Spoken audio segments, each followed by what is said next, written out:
Les zones d'activité économique sont un pilier de la vitalité et de l'attractivité d'un territoire. Récemment, la loi NOTRe a organisé le transfert de la compétence en matière de zones d'activité aux intercommunalités, à la place des communes. Metz Métropole, compétente sur 27 sites depuis 2017, a réfléchi à la stratégie à adopter pour en renforcer la performance et proposer ainsi une offre de qualité aux entreprises. La société évolue et les entreprises se réinventent.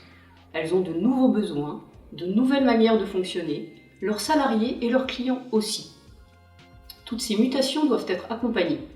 Ce qui signifie qu'il ne suffit pas de s'occuper des nouvelles zones, il faut aussi améliorer le fonctionnement à court terme des zones existantes et mieux répondre au parcours des entreprises et aux ambitions de la métropole en termes d'attractivité et de rayonnement.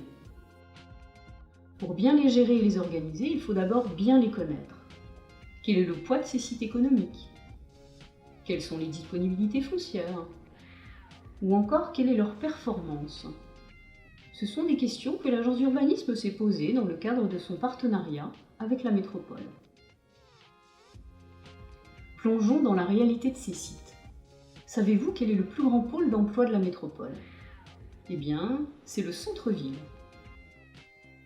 Et si les sites économiques sont loin de constituer les seuls espaces de développement économique du territoire, ils sont incontestablement un moteur économique local.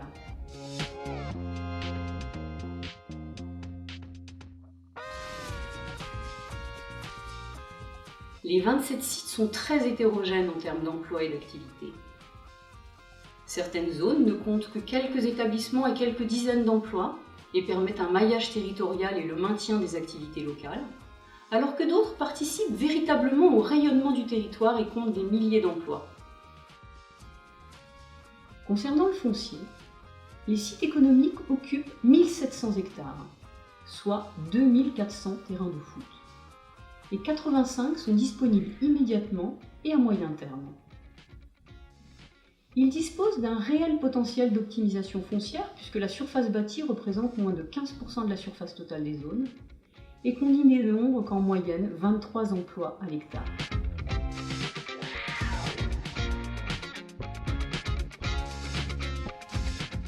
Outre l'optimisation foncière, les marges d'amélioration sont nombreuses.